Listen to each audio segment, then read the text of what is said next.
नमस्कार, आप देख रहे हैं रामायण अनकही अनसुनी में नल को समझ रहे हैं। नल एपिसोड चल रहा है। इससे पीछे अपने नल का पहला पार्ट सुना, अब ये दूसरा पार्ट में मैं सुना रहा हूँ।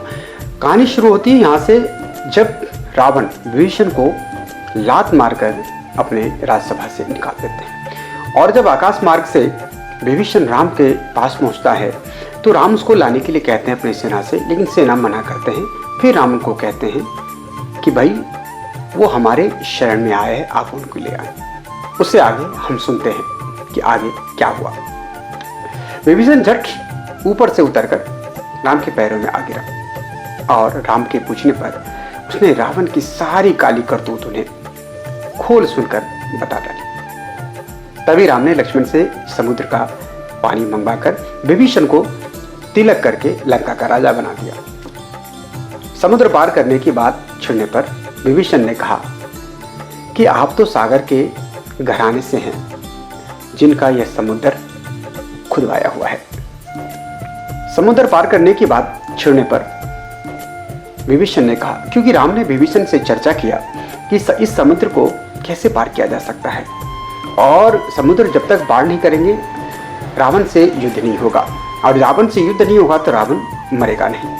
और रावण को मारने के लिए सिर्फ मुझे ही जाना नहीं है, पूरे वानर सेना, असंख्य वानर सेना को ही जाना है। तो कोई ऐसा उपाय होगा जिससे हम समुद्र को पार कर सके पूरा सेना जैसे। इसी में मंथन चर्चा चल रहा था। विभीषण, नल, नील, अंगद सब के सब जामवंत सब बैठे हुए थे और चर्चा पर चर्चा चली जा रही थी। कई घंटे हुए, कोई सॉल्यूशन नहीं मिल रहा था। तो इसी बात पर विभीषण ने कहा राम से, प्रभु आप तो राजा सगर घराने के हैं जिनका यह समुद्र खुदवाया हुआ है, इसलिए पहले समुद्र से कहिए कि वह इस काम में हाथ बटावे और पार जाने की राह दे दे। इसी बीच रावण के भेदिए शार्दूल ने पार आकर राम की सेना का ब्यौरा देते हुए रावण को सब जाकर सुनाया। वो चुपके से विभीषण के पीछे पीछे आया था, क्योंकि रावण ने विभीषण के पीछे शार्दूल को भेज दिया था।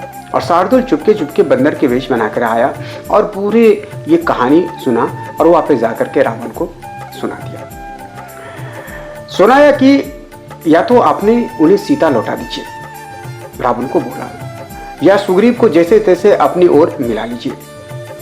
यह भी ना हो सके तो सुग्रीव और राम में फूट डलवा दीजिए। वहां के जो मित्रता शार्दूल ने देखा, राम को राजतिलक लगाते हुए देखा, सारी बात सुनते हुए देखा, राम को सुग्रीव को गले लगाते हुए देखा, शार्दूल सब समझ गए। रावण को उपदेश दिए, रावण को समझाने की कोशिश की कि युद्ध समाप्त कीजिए, बैर मत लीजिए, आप जीत नहीं पाएंगे, ऐसा शार्दूल का कहना था। ताकि राम तो थे ही इतने ताकतवर उसके साथ, और सुग्रीव जाकर के मिल गए, और सुग्रीव को जाकर के मिलना इसका मतलब आपके सारे भेद बता देना। इसलिए प्रभु या तो सीता लौटा दीजिए या सुग्रीव को राम से अलग करवा दीजिए, दोनों में फूट डलवा दीजिए। यह शार्दूल ने रावण को सुनाया। सक्रीदेव प्रपन्नाय ताप अस्मीति चयायते अभयं सर्वभूतेभ्यो दादात्म्ये तद व्रतं मम। दीजिए रावण ने शुक नाम के राक्षस को बुलाकर कहा कि तुम सुग्रीव को जैसे तैसे बहका फुसलाकर राम से अलग करने की कोई जुगत जा भिड़ाओ।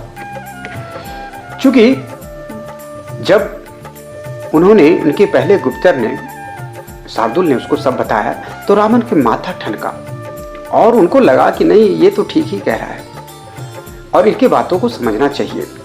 तो इसलिए उन्होंने रावण के शुक नाम के राक्षस, जो बहुत ही कूटनीतिज्ञ था, रावण के दरबार में उनका भी एक अपना ओहदा था, वो किसी को समझाने बुझाने में माहिर था। अगर रावण कहीं कुछ फंसता था, किसी से समझौता करना पड़ता था या किसी के पास दूत बनाकर भेजना होता था, कुछ करना होता था, तो अगर कूटनीति का जुगत लगाना होता तो शुक को आगे कर दिया जाता था। तो शुक को उन्होंने ये जिम्मेदारी दी कि जैसे तैसे भी हो सुग्रीव को बहला फुसलाकर राम से अलग करने की कोई जुगत जा भिड़ाओ। जैसे ही सुख पंछी बनकर सुग्रीव के पास जाकर रावण का संदेशा सुनाने लगा, वैसे ही वानरों ने उछलकर उसे धर दबोचा और लगे धमाधम उसे ढूंढने के लगे। पर राम की दुहाई देने पर ही वह जैसे तैसे छूट पाया। सुग्रीव ने ललकार कर उसे कह दिया कि जाकर रावण से कह देना कि मैं तुझे और तेरी लंका को तहस नहस किए बिना सांस नहीं लूंगा। जिस तरह से उन्होंने अपमान करके मुझे लंका से निकाला, उस लंका को मैं तहस नहस कर दूंगा, और जब तक तहस नहीं होगा तब तक मैं सांस नहीं लूंगा। उसकी बात मानने की बहुत दूर की बात है। जब 3 दिनों तक समुद्र के तीर पर गुस्सा बिछाकर बैठे रहने पर भी समुद्र के कान मुंदे पड़ा रहा और नहीं चेता, तब तो राम ने लाल होकर धनुष पर अपना बाण निकाल चढ़ाया। और लक्ष्मण तो चाहते भी यही थे। फिर तो चारों ओर हाहाकार मच गया, क्योंकि जब राम उनसे विभीषण के समझाने के बावजूद भी समुद्र से एक तरह से बैठ करके उनकी आराधना करने लगा कि आप मुझे रास्ता दीजिए, आप मुझे रास्ता दीजिए। लेकिन लक्ष्मण को यह स्वीकार नहीं था। लक्ष्मण शुरू से ही कह रहे थे कि ऐसे नहीं होगा, इस तरह से नहीं होगा। 1 दिन हो गया, 2 दिन हो गया, 3 दिन तक जब नहीं हुआ तो लक्ष्मण चिढ़ गया, अचिढ़ करके तमतमा गया। तब राम ने सोचा कि अब ऐसा नहीं होगा। तब उन्होंने अपने धनुष पर बाण चढ़ाया। फिर तो चारों ओर हाहाकार मच गया और लक्ष्मण ने उनका हाथ पकड़कर कहा, यह क्या करने जा रहे हैं? फिर लक्ष्मण ही उनको रोक रहे हैं।